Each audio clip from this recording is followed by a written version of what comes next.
প্রিয় নবম শ্রেণীর শিক্ষার্থী বন্ধুরা, আশা করি সকলেই তোমরা ভালো রয়েছো। আরও একবার ইউনিভার্সাল আইডিয়াল ইউটিউব চ্যানেলে স্বাগত জানাই। তোমাদের শিক্ষা দপ্তর থেকে যে অ্যাক্টিভিটি টাস্ক দেওয়া হয়েছিল, সেই সেকেন্ড অ্যাক্টিভিটি টাস্কের বাংলার সম্পূর্ণ উত্তরগুলো আজকে তোমাদের জানিয়ে দেব। তাই এই সেকেন্ড অ্যাক্টিভিটি টাস্কের বাংলা বিষয়ের এই প্রশ্নের উত্তরগুলো তোমরা তাড়াতাড়ি লিখে নাও এবং কেমন লাগলো জানাতে ভুলো না। ভালো লাগলে লাইক দিও, অন্য বন্ধুদের কাছে পৌঁছে দিতে শেয়ার করো। তাহলে চলো শুরু করি।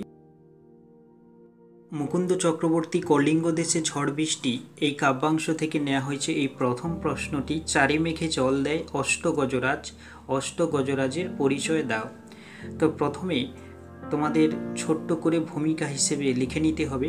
কবিকঙ্কন মুকুন্দ চক্রবর্তীর চণ্ডীমঙ্গল কাব্যের আখেটিক খণ্ড থেকে নেওয়া পাঠ্য।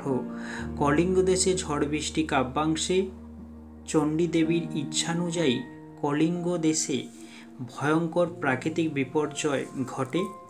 তো এরপর পয়েন্ট করে নিতে হবে অষ্টগজরাজের পরিচয়, যেটি তোমাদের জানতে চাওয়া হয়েছে প্রশ্নে। কলিঙ্গের আকাশ ঘন কালো মেঘে ঢেকে যায়, মেঘ গর্জনের সাথে মুষলধারে বৃষ্টি শুরু হয়। প্রলয়ের তাণ্ডবে প্রজারা বাধ্য হয়ে ঘর ছেড়ে যে যার পালাতে থাকে।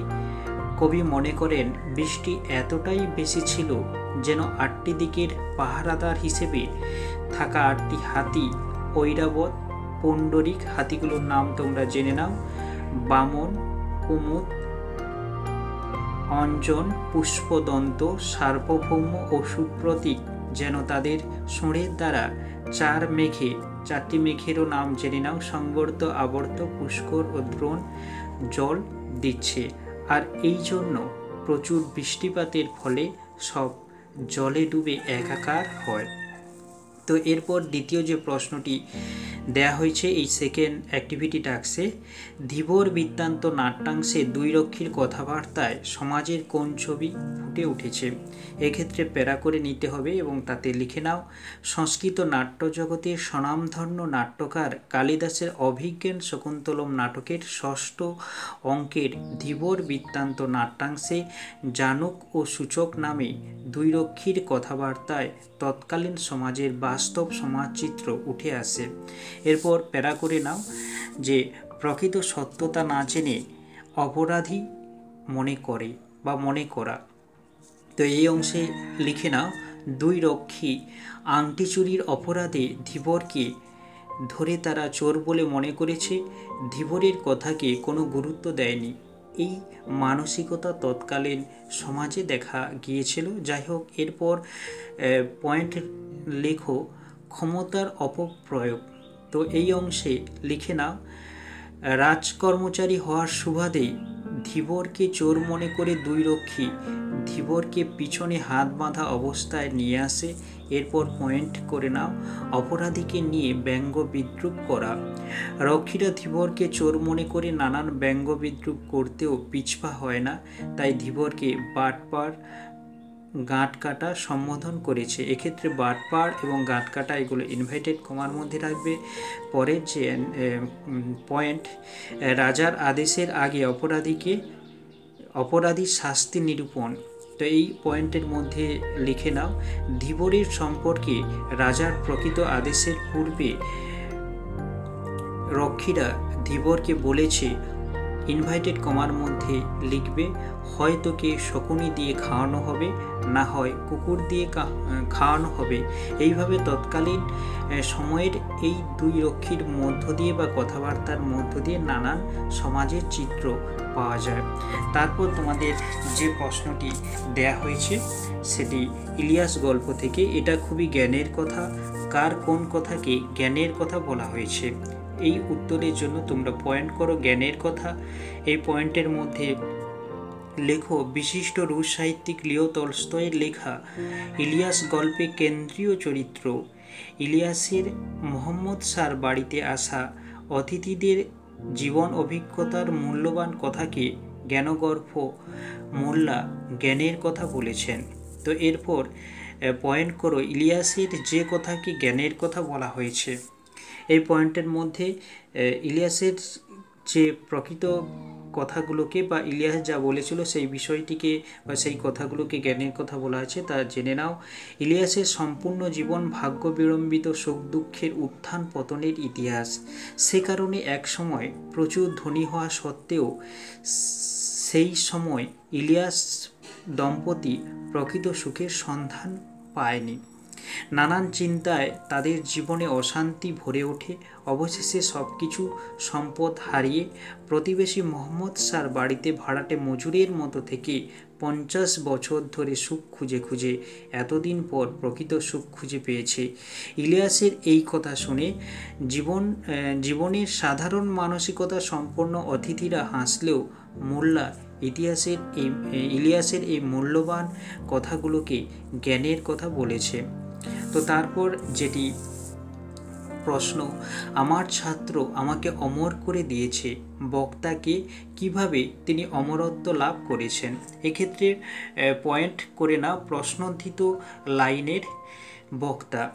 তো এর মধ্যে লেখো, টেনিদা চরিত্র সৃষ্টিকর্তা নারায়ণ গঙ্গোপাধ্যায়ের দাম গল্পে আলোচ্য কথাটি জানিয়েছেন গল্পকথক সুকুমারের স্কুল জীবনের অঙ্কের মাস্টার মহাশয়। তারপর পয়েন্ট করো অমরত্ব দান। এক্ষেত্রে লেখো, স্কুলের মাস্টার মহাশয় অঙ্কে অসাধারণ পারদর্শী হওয়ায় ভাবতেন ছাত্ররা ঠিকঠাক অঙ্ক পারে না, সে কারণেই নানান শাসন পীড়ন ভয় দেখিয়ে অঙ্ক শেখাতে চাইতেন। ফলে তিনি ছিলেন ছাত্রদের কাছে বিভীষিকাময়। ওই একই পয়েন্টের মধ্যে আরেকটি অনুচ্ছেদ করে উত্তরের শেষ অংশ লিখে নাও।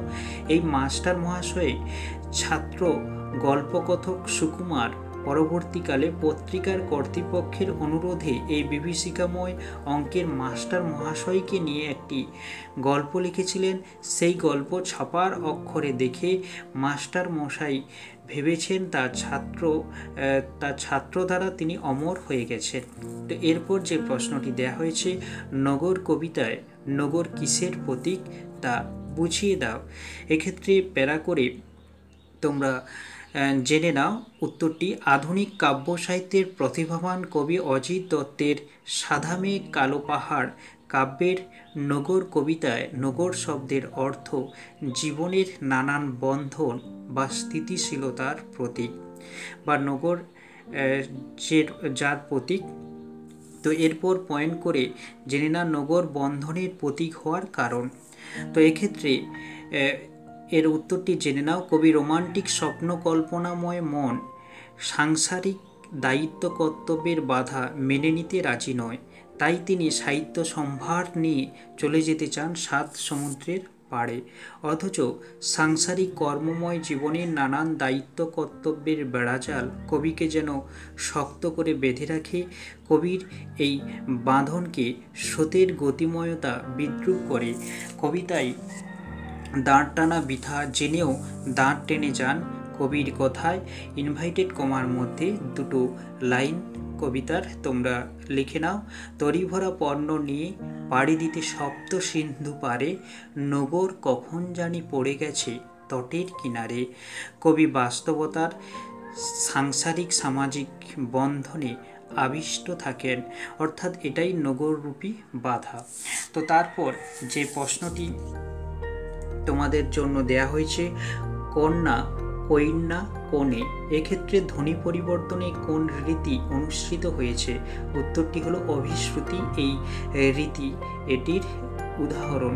এরপর কিদন্ত ও তদ্ধিতান্ত শব্দের উদাহরণ দাও। কিদন্ত শব্দের উদাহরণ হলো পূজ যোগ অনীয় পূজনীয় এবং তদ্ধিতান্ত শব্দের উদাহরণ হলো কীর্তন যোগ ইয়া কীর্তনিয়া।